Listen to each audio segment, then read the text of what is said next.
Hello, hello, hello. This is Kyle Van Voors with Voors.com, and today I'm going to be discussing how to tune your ear so that way you never miss out on an opportunity to get a meeting when you're on a cold call ever again. I know, it's good stuff. Let's dive right in.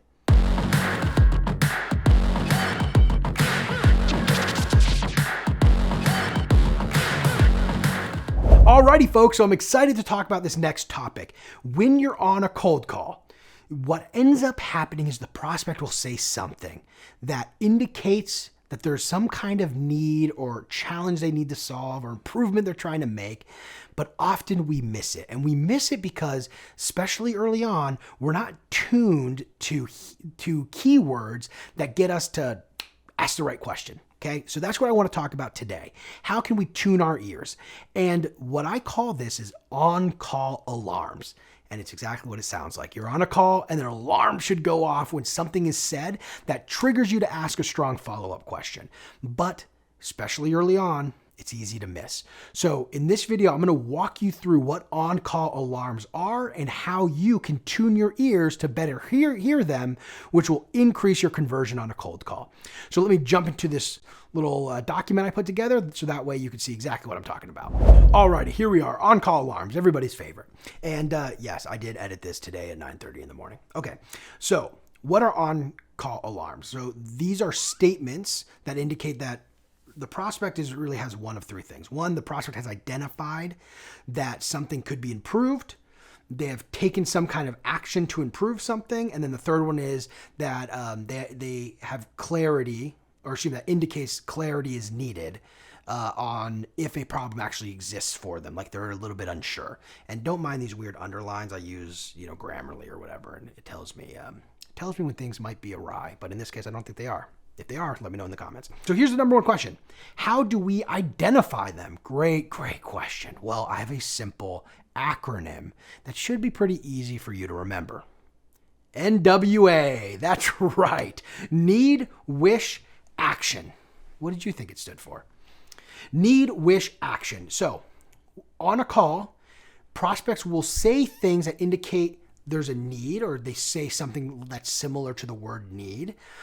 The second is a wish, some kind of desire, any words that indicate wishes or desires. And then the third is action, and that's my favorite one, action. They either took some action, they plan to take action, or they're taking action right now. So let me go through each one of these to help give you a little bit of context here. So need, what is need? It's the most powerful one. If a prospect says the word need, like we need something like that, your ear should perk up, the alarm should be going, the lights should be flashing in the room. That is the most important. Why do you need that, right? Simply asking more. What do you need exactly? That type of thing to keep the conversation going. So it's the most powerful one. It doesn't always come up as a prospect saying the word need. It's actually not going to happen like that at all. And it's also the least common one, okay? Here's an example. It's been on our radar. My team has a weekly meeting just on this one problem. That's an implied need. There's some kind of need.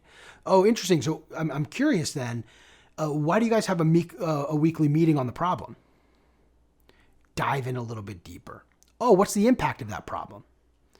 Dive in a little bit deeper. And this is what's going to help facilitate a better conversation.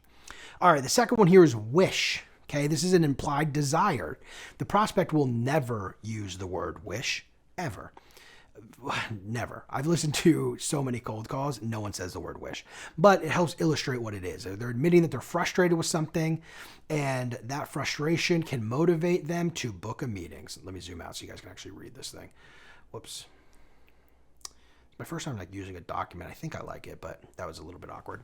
Okay, cool. So they're admitting that they're frustrated with something, and that frustration can motivate them to book a meeting. So here's an example. I spend way too much time on Friday afternoons working on it. Okay, now we have something to work with. If there's a lot of frustration in the voice, this could be telling them that you wish you didn't have to.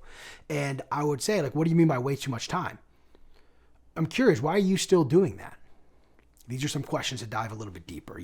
I talk to business owners like you all the time, and they're also frustrated at the time they have to spend to do A, B, and C. I'm curious, have you tried to outsource this or find a better way? Engage in conversation. That's the key. Wish. All right, now action. Action is my favorite. And the action is the prospect has taken, is taking, or will take some action. It's the most common one. I hear this all the time. And almost never, unless the reps are trained, do the reps really jump on it like they should be. Action is so important. And if the prospect has taken action or plans to or currently is, it typically means that there's something that they need to accomplish. And we've talked about this on other videos when it comes to cold calling. Where are you? Where do you want to be? That's the gap we booked the meeting on, right? So in this case, we have action being the trigger word that sets off our alarms. So that way we can ask, what motivated you to take action? Action equals why. They took action, they're taking action, they plan to take action. Why? That's the key. And my favorite way to ask, or my favorite way to follow up to an action on-call alarm is asking, what motivated you to do that? Okay, there, you write that down. That's a good one. Okay, here's an example. We have been looking at ways to streamline that process. I can't even read today. We've been looking at ways to streamline that process. Now, a lot of people would respond with, what ways are you looking at? Wrong. Don't do that, please. Say, oh, that's great. I'm curious. What's motivating you to streamline that process? Oh, we're not hitting our revenue targets. Oh, we're not doing that right. That's the problem. Oh, perfect. Now we can work with you. Let me explain to you. Where are you? Okay, great. Well, what's the ideal state? I gotcha. Here's a solution. It's me. Aren't you happy I gave you a cold call today? That's the key, okay? So that's action. Now, here's the question. I'm going to scroll slowly because it's a little bit of a fun part of my plan here. What do you do if you hear an on-call alarm? Well, you stop, drop, and question. That's right. Stop everything. Drop. Maybe not physically, but drop whatever you were thinking about before. It's not about you, your product, me, got to book a meeting. It's none of that. Stop everything, drop those, and then ask them a question. Follow up on one of those needs, wishes, and actions. Okay, let's go through some examples just to really tie this in and bring this home. When you're in the question phase, here are a few examples that you can use. Tell me more about that, which I like a lot. By the way, it sounds awkward to say, like I'm going to say, tell me more about that. It's not that awkward. 2, what motivated you to do that in the first place? Probably my favorite one. I love starting with motivators in cold calls and in sales calls, by the way. 3, what are you trying to accomplish? Why is that important to you? Why are you trying to figure that out? Why is that important for you now? These are all words, or words. They're all words and they're letters. They come together and it's magical. These are all questions that you can ask when you've identified some on-call alarms. And that's it, folks. Really, really simple stuff here. It's a powerful concept and it does take some time to get good at it.